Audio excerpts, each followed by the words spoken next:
Good day and welcome back to our channel, A Whole Lot of BS. Today, as you can see, we have a special guest, my close friend, Maddy. Maddy, she's been my friend for so many years. We are the closest of close, and I wanted to bring her on this channel just to share on our topic of entrepreneurship. So, some things about Maddy is a realtor in New Brunswick.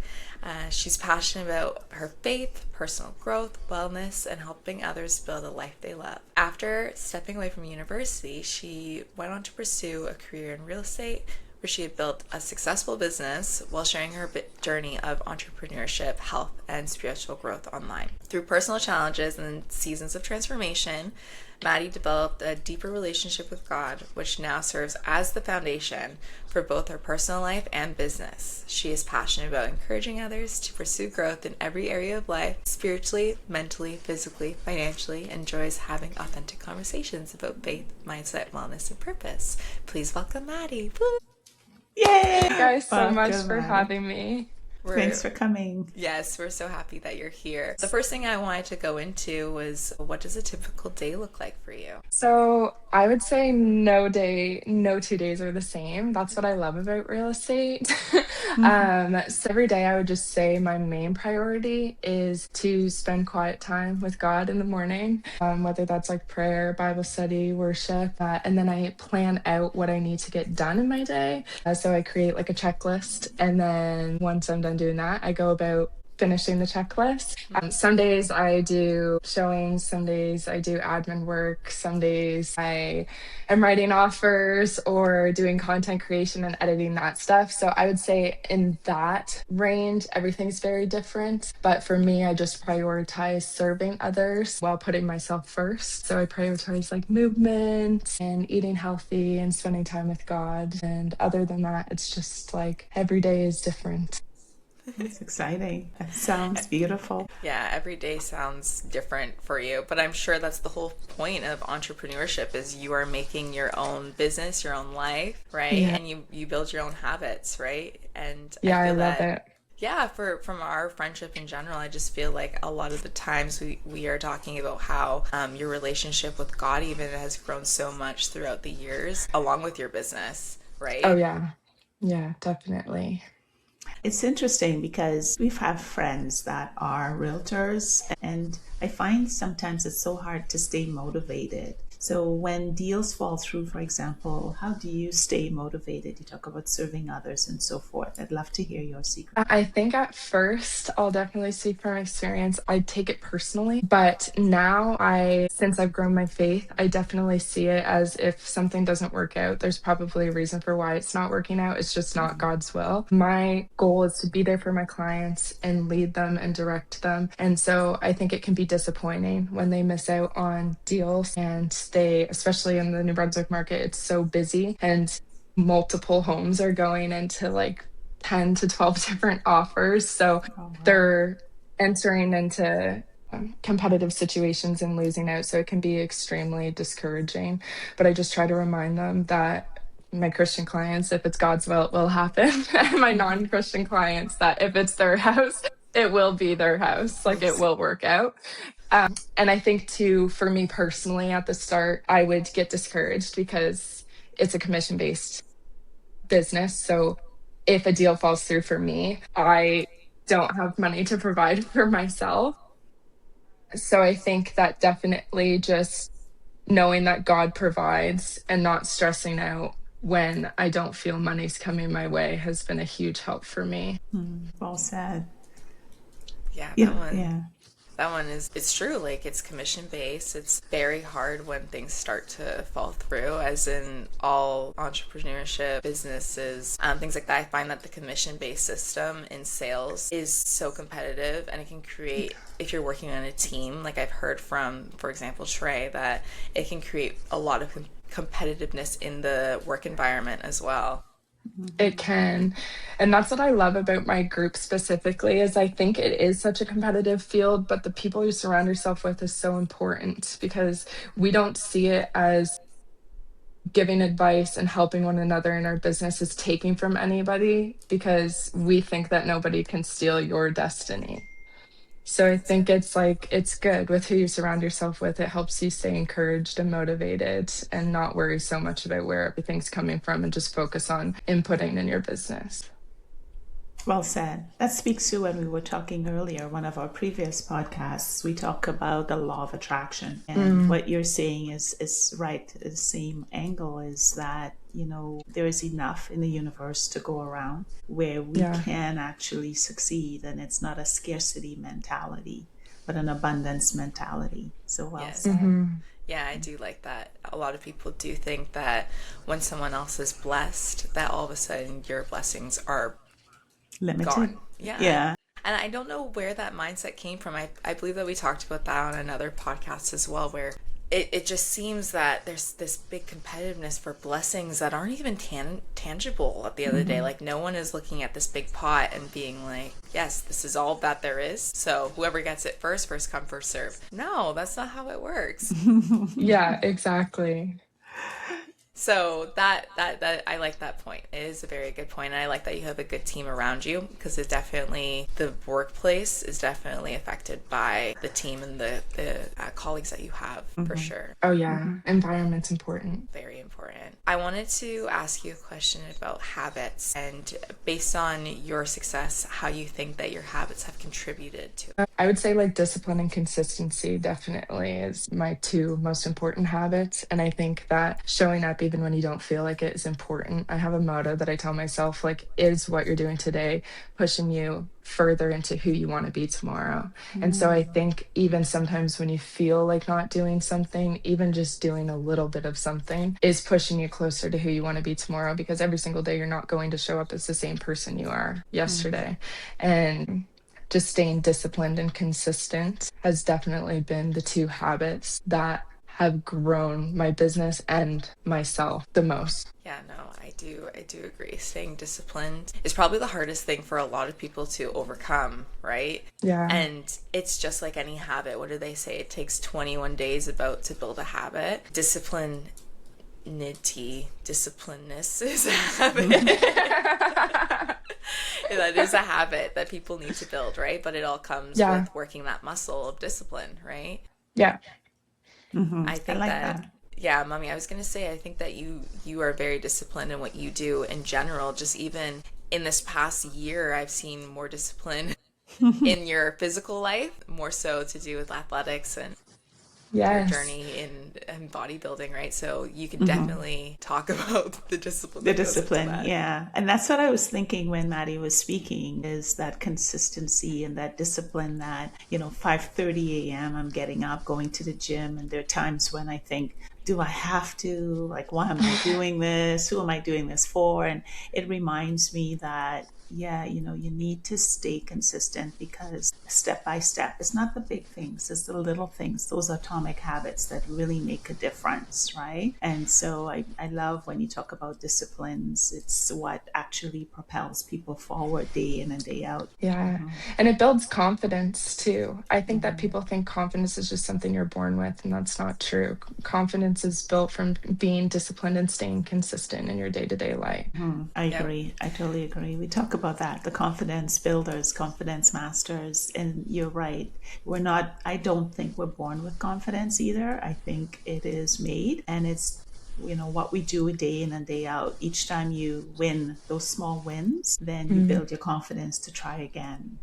So I'm on your side with that. Yeah. Maddie also just made, I'm on her social media, right? And she had just made a post about, because we used to dance together, right? Yes. And Maddie had just made a beautiful post. I saw it. Yeah, did you?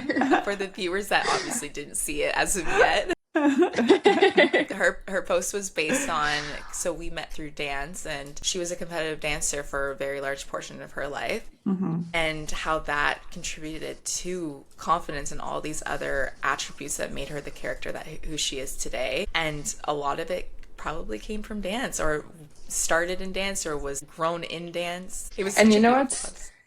and you know what's crazy too is I made that post, but also a lot of what I put in there, a lot of the lessons that I learned, now that I'm growing in my faith, it's all biblical. It's all biblical lessons. Oh. Yeah, no, it was a Yeah. great post. I almost brought a tear to my eye. I'm like, oh my gosh, this is so cute. Yeah, I saw it. And, it's interesting you said that. I was at the business outlook for Turks and Caicos yesterday. And one of the things they said was about sports and the importance of sports in the lives of even young people. And again, it builds discipline, right? And all those things we Mhm. talk about that we would like in organization, leadership, collaboration, sharing and so forth. You learn it in sports or even disciplines like dance and so forth. It builds confidence. So I look back and I thought, these are the things we need to do more of. And the fact that you're posting this is, hopefully other people will see it and think, I'll get my daughter in dance or Yeah. soccer or some sort of sport that would help shape their personality and even their identity. I know it definitely pushes the identity forward as well. I do Mm-hmm. agree. I find that people that have done sports or any type of discipline when they were younger have grown to be my friends, but have grown to be like-minded, right? It's the like-mindedness of like, we kept disciplined. It almost helps you time management, things like that that you don't Mm-hmm. usually get to learn without doing those things. Those are blessings to begin with, right?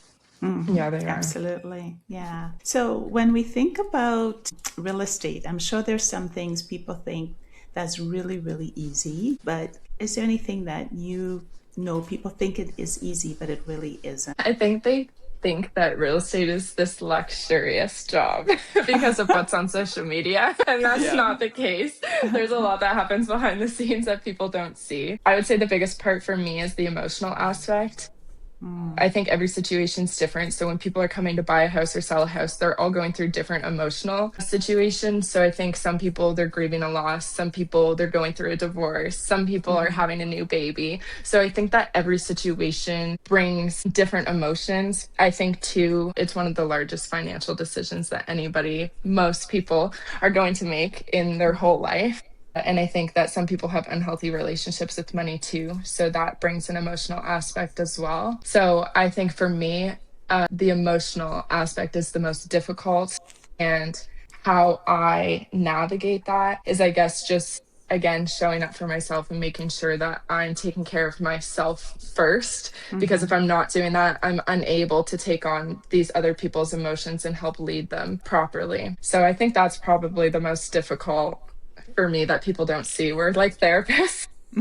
We're not just real estate agents. I And love that's that. a hard job.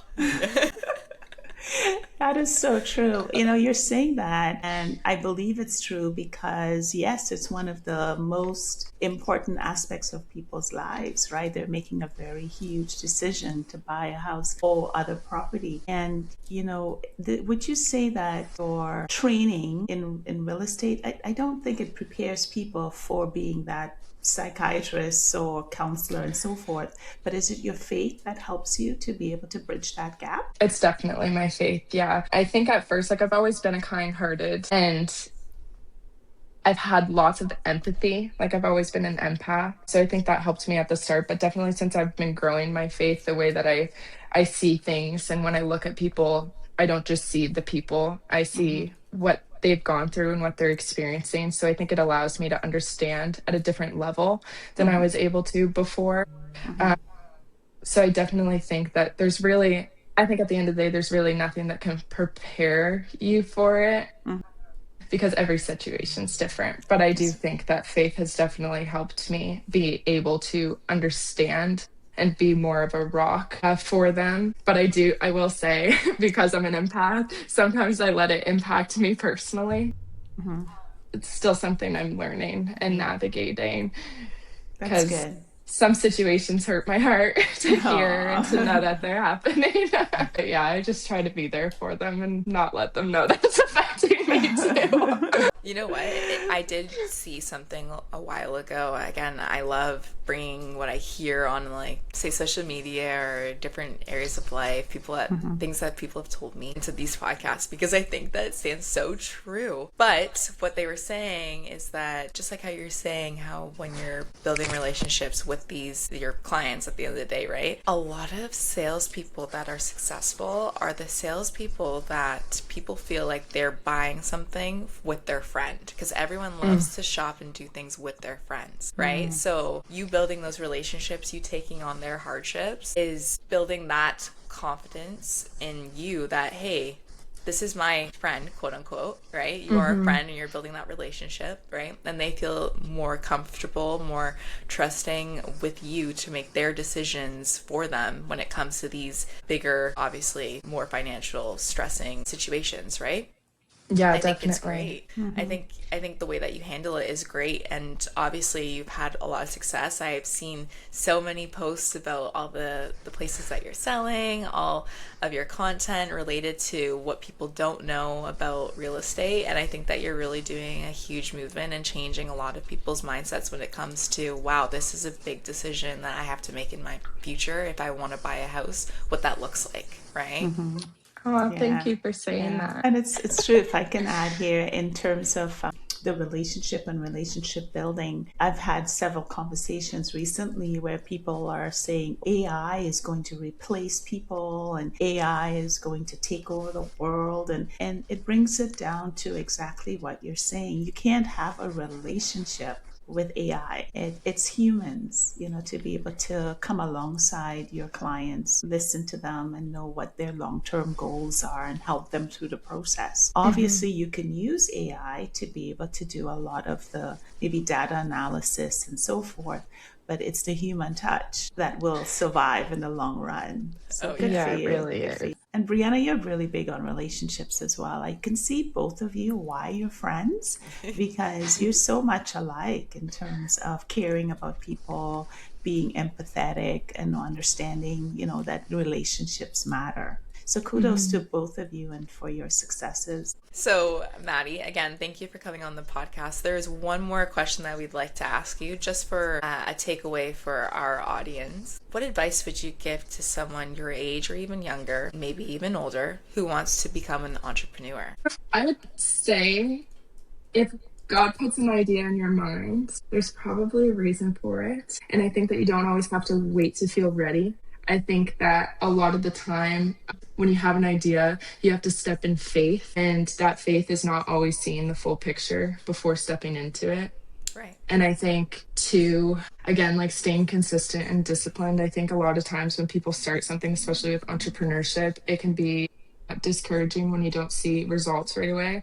But I think that now that I look back at my own career, I think those times in the moment, I wasn't fully appreciating what God was doing within me and how he was refining me, and how the trials and the tribulations that I was experiencing, how they were actually refining me internally and preparing me for what was to come. And now that I'm moved from that season into a next season, I can see what I brought with me into the next season and how it actually prepared me, and I can be more grateful. So I just think like being present in the moment when you're starting something and just appreciating that you're stepping in faith and you're trying something new and you're following what you feel you should be doing.